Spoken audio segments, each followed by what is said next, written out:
Hello friends, Radhe Radhe, हर हर महादेव। मैं मीनाक्षी एक बार फिर से आपके सामने अपने अगले वीडियो के साथ स्थित हुई हूँ। तो चलिए शुरू करने से पहले बताइए आप सभी लोग कैसे हैं। I hope you are happy and healthy. तो चलिए इसी के साथ मैं आज का टॉपिक शेयर करती हूँ। आज के भी टॉपिक में हम प्यूबर्टी पीरियड में ही बातें करेंगे, जैसा कि पिछले कुछ वीडियोस में हम करते चले आ रहे हैं। तो प्यूबर्टी पीरियड में होने वाले जो भी साइकोलॉजिकल हैजार्ड्स होते हैं, उनके अलग अलग तरीके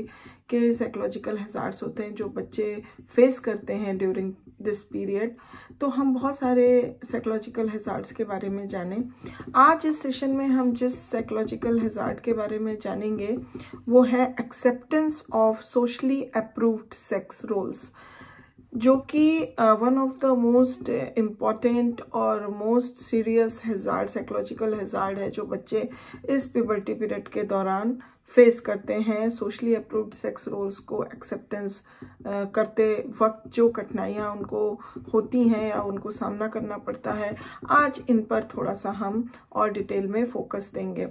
तो ये बहुत ही हेल्पफुल और इन्फॉर्मेटिव होने वाली है। तो please be in the session till the end to get the whole information. And one thing more, if you haven't subscribe my channel till yet, please subscribe it, follow it to get these kind of wonderful videos later on also very easily. So let us begin with the session.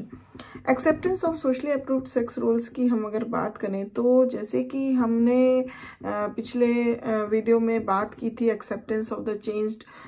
Body को लेके जो उनको कठिनाइयाँ होती हैं, उसी प्रकार ये जो acceptance of socially approved sex roles है वो भी प्यूबसेंट को मतलब जो है उनके लिए जो भी है एक बहुत ही सीरियस हैजार्ड के रूप में हम देख सकते हैं, where the pubescents are expected to play as near adults in one of the major developmental task of this age level, जिसको कि प्यूबसेंट जो भी चिल्ड्रन होते हैं उनसे एक्सपेक्ट किया जाता है कि वो नियर एडल्ट्स की तरह प्ले करें, और इसको एक प्यूबर्टी पीरियड का one of the most important developmental task भी माना जाता है, जहाँ पे बच्चे जो हैं प्यूबसेंट्स जो हैं वो सोशली अप्रूव्ड सेक्स रोल्स को प्ले करें। तो वहाँ पे जब एक्सेप्टेंस की बात आती है तो कहीं कहीं पे बच्चों को बहुत ही कठिनाइयों का सामना करना पड़ता है। थ्रू आउट चाइल्डहुड अगर हम देखें उनके, तो strong pressure is put on boys to play the socially approved masculine sex roles which in most social groups is the traditional role which emphasizes the superiority of members of the male sex. तो जब हम बच्चों के childhood की अगर हम बात करें तो वहीं से खास करके बॉयज के ऊपर जो है वो सोशली मतलब एक सोशल प्रेशर डाला जाता है जो कि वो socially approved masculine sex roles को प्ले करें। और most of the social groups में ये देखा गया है it is the like a traditional role which they have to play which emphasizes the superiority of the members of the male sex, जहाँ पे मेल सेक्स की सुपीरियरिटी को वो शो करता हो। तो इस तरह के सेक्स रोल्स को प्ले करने के लिए पूरे चाइल्डहुड में बॉयज के ऊपर सोशल प्रेशर और एक्सपेक्टेशंस डाली जाती हैं। Because of the advantages and prestige associated with the traditional male sex role, most boys are not only willing but also eager to play. तो क्या है कि यहाँ पे जो है सुपीरियरिटी दी गई है मेल सेक्स को, तो यहाँ पे मतलब जो भी traditional male sex roles play करने को बोला जाता है या बताया जाता है, उनको लर्न कराया जाता है, तो ये एक तरह से एक एडवांटेज लेके आता है, प्रेस्टीज लेके आता है, जो कि इस ट्रेडिशनल मेल सेक्स रोल के साथ अटैच्ड होती है, एसोसिएटेड होती है, जहाँ पे जिस कारण से जो बॉयज़ होते हैं वो सिर्फ मतलब सिर्फ इसको मानने के लिए ही नहीं बल्कि इसको पूरी तरह से प्ले करने के लिए, उस रोल को प्ले करने के लिए भी बहुत ज़्यादा इच्छुक दिखाई देते हैं, ईगर दिखाई देते हैं। Before late childhood is over, most boys have not only accepted the stereotype of the traditional male, but they have been sex role typed to the point where their behavior closely conforms to this stereotype. और जैसे जैसे late childhood होता है तो most of the boys जो होते हैं सिर्फ इस stereotype या traditional male sex role को सिर्फ उस तरीके से accept ही नहीं करते हैं, बल्कि बहुत ज़्यादा कंफर्मेशन देते हैं अपने बिहेवियर के साथ इस तरह के स्टीरियोटाइप को, मतलब पूरी तरह से अपने अंदर ढाल लेते हैं उस बात को। और इस स्टीरियोटाइप को पूरी तरह से कंफर्मेशन दे देते हैं। तो consequently during puberty acceptance of the sex role they are expected to play as near adults presents no real problem for pubescent boys and consequently can not be regarded as a psychological hazard for them. तो इसका benefit लड़कों को ये मिलता है कि जब वो प्यूबर्टी स्टेज में आते हैं और जब उनसे एक्सपेक्ट किया जाता है कि वो जो है नियर एडल्ट्स रोल प्ले करें, जो एक तरह का ट्रेडिशनल मेल सेक्स रोल है, socially approved male sex roles हैं, तो वहाँ पे उनको बहुत ज़्यादा कोई भी तरीके से प्रॉब्लम नहीं आती, क्योंकि वो पहले से ही उसको बहुत ज़्यादा कंफर्मेशन दे दिए रहते हैं और उनको बहुत ही अच्छा लगता है, प्रेस्टीज फील करते हैं उस तरह के रोल प्ले करने को। तो इस वजह से इस पीरियड में लड़कों के लिए ये सोशली अप्रूव्ड सेक्स रोल्स को एक्सेप्ट करना और उस तरीके से बिहेव करना, प्ले करना, ये उनके लिए एक साइकोलॉजिकल हैजार्ड के रूप में नहीं माना जाता है, नहीं रिगार्ड किया जाता है। This however is by no means true of girls. लेकिन इसका मतलब ये नहीं है कि ये गर्ल्स के लिए एक तरह का साइकोलॉजिकल हैजार्ड नहीं है, बॉयज के लिए ये नहीं हो सकता because of the reasons I must told you. But girls के लिए ये जो है थोड़ा सा प्रॉब्लमेटिक हो जाता है। Having being for less strictly sex role typed during childhood then boys and having a somewhat blurred concept of the sex role they will be expected to play an adults, girls are now confronted with the problems of accepting the traditional stereotype of the female and of behaving in a manner that conforms to this stereotype। तो यहाँ पे ये देखा जाता है कि जितना कि स्ट्रिक्टली जो है टाइप्ड होते हैं बॉयज़ अपने चाइल्डहुड में, जिससे कि जब प्यूबर्टी पीरियड में उनको उस तरह से near adults sex role, male sex role को प्ले करने के लिए बोला जाता है, तो they were very clear and they didn't find any problem to play those kind of roles because they confirms already and play already the that kind of roles.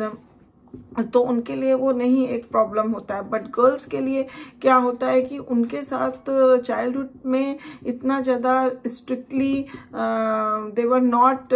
Forced to typed the female sex role, और कहीं ना कहीं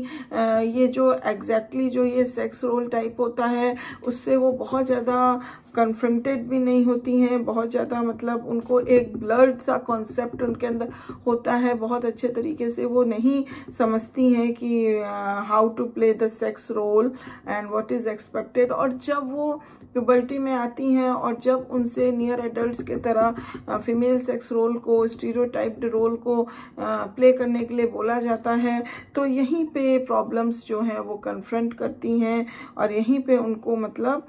इस तरह की problems develop होती है कि जब उनको स्टीरियोटाइप को कंफर्म करने को बोला जाता है तो यहीं पे प्रॉब्लम्स जो है गर्ल्स के लिए इमर्ज होने लगती हैं। For some pubescent girls this presents few problems because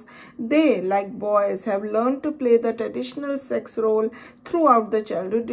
years। But कुछ लड़कियों के लिए ये प्रॉब्लम नहीं होता है बिकॉज लड़कों के ही तरह पूरे चाइल्डहुड में उनको भी ट्रेडिशनल सेक्स रोल जो है थ्रू आउट उनके चाइल्डहुड ईयर्स में प्ले करने को बोला गया था। तो कुछ लड़कियां हैं जिनको बहुत ज़्यादा प्रॉब्लम्स नहीं भी होती हैं, लेकिन अदर गर्ल्स के लिए बाय कंट्रास्ट अगर हम देखें तो this may be a major psychological hazard to good personal and social adjustment. तो उनके गुड पर्सनल और सोशल एडजस्टमेंट्स के लिए एक मेजर साइकोलॉजिकल हैजार्ड्स के रूप में ये चीज़ आ जाती है। Not only do they prefer the egalitarian to the traditional sex role but they have at home and to some extent in the play group learn to play this role. तो सिर्फ egalitarian to अगर traditional sex role की बात करें तो मतलब उस तरीके की चीज़ें ना तो उनको होम में ना to some extent play group में learn to play this role, मतलब इस तरीके से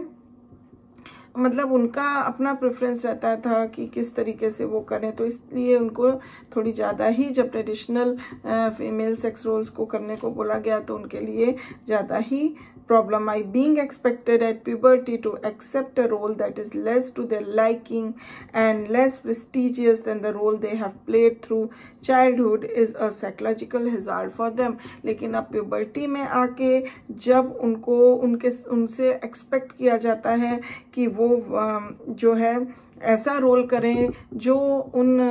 गर्ल्स के लिए लेस लाइकली है या फिर लेस प्रेस्टिजियस है, जो कि ट्रेडिशनल फीमेल सेक्स रोल्स हैं जो कि वो नहीं चाहती हैं करना, तो वहीं पे क्या होता है, ये गर्ल्स के लिए एक साइकोलॉजिकल हैजार्ड्स बन जाता है। For many pubescent girls the psychological hazard of acceptance of the traditional female sex role is intensified by the periodic discomforts they suffer at the time of their menstrual periods। तो उन pubescent girls के लिए जिनके लिए एक psychological hazard होता है traditional female sex role को एक्सेप्ट करना, वो और भी ज़्यादा इंटेंसिफाइड या हम कह सकते हैं बढ़ जाता है जब उनको फिजिकल डिस्कम्फर्ट होती है या फिर हम कह सकते हैं पीरियोडिक डिस्कम्फर्ट होती है when they have suffer with the their menstrual periods. तो वहाँ पे जो उनको इस तरह का जो पीरियोडिक डिस्कम्फर्ट होता है वो चीज़ें और भी ज़्यादा उनके साइकोलॉजिकल हैजार्ड को इंटेंसिफाई कर देती हैं। While not all girls are subject to these in discomfort, most are during the early months of puberty while the sex organs are still only partially developed and therefore unready to function in rhythmic manner as they will later। तो लेकिन कुछ girls के लिए इतना नहीं subject of discomfort होता है, क्योंकि अभी भी अगर हम देखें तो अर्ली मंथ्स ऑफ प्यूबर्टी में कुछ गर्ल्स को जो है होता है उनके ऑर्गन्स अभी भी स्टिल डेवलपिंग होते हैं, फुली डेवलप नहीं होते हैं। तो इस वजह से क्या होता है, they are not ready to function in the rhythmic manner as, जैसे कि जो कि वो बाद में कर सकते हैं। तो वहाँ पे उनको उतना ज़्यादा कुछ लड़कियों को इस वजह से डिस्कम्फर्ट उतना नहीं होता है। The realization that boys are not subject to periodic discomfort similar to those they experience at the times of their menstrual periods intensifies the resistance of many girls to accept the traditional female sex role। जहाँ पे कभी कभी हम देखते हैं कि अगर लड़कियों को ये रियलाइजेशन होता है कि जिस तरीके का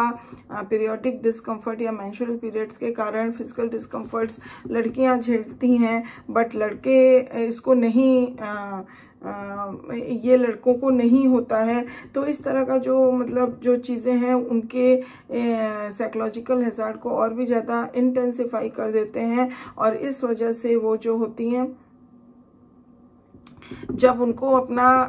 ये traditional sex female sex role को एक्सेप्ट करने की बात आती है, तो ये बातें जो है वो एक रेसिस्टेंस का, एक रुकावट का काम करती हैं। Unfavourable attitudes toward menstrual are often intensified by the unfavorable social attitudes of older women who often refer to it as the curse and whose emphasize the role it plays in the traditional female sex role। तो क्या होता है कि वो अपने menstrual periods वगैरह को लेके बहुत ज़्यादा लड़कियां जो होती हैं कभी कभी unfavourable attitudes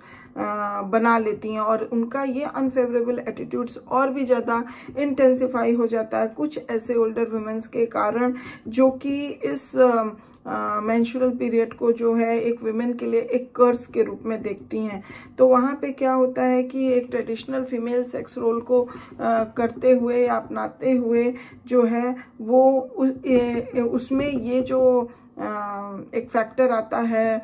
this periodic discomfort of menstrual cycle, ये जो है लड़कियों के लिए एक बहुत बड़ा ट्रॉमेटिक हो जाता है, ट्रॉमा का रूप ले लेता है। तो इस वजह से क्या होता है, उनको ये socially traditional female sex role accept करने में बहुत ज़्यादा दिक्कत होती है और वो नहीं चाहती हैं, उसको एक कर्स, एक सफरिंग समझने लगती हैं। It has been reported that unfortunately the unfavorable attitudes towards menstruation developed at puberty often continue throughout life। Unfortunately ये भी देखा गया है कि रिपोर्टेड है ये कि जो अनफेवरेबल एटीट्यूड होता है जिन लड़कियों का अपने मेंस्ट्रुएशन को लेके, वो क्या होता है अगर जो भी प्यूबर्टी में डेवलप होता है and it then continue throughout their life, जो कि ठीक नहीं है। As a result, they cause women to become even more depressed at the time of their menstrual periods than would be justified on the basis of discomfort involved।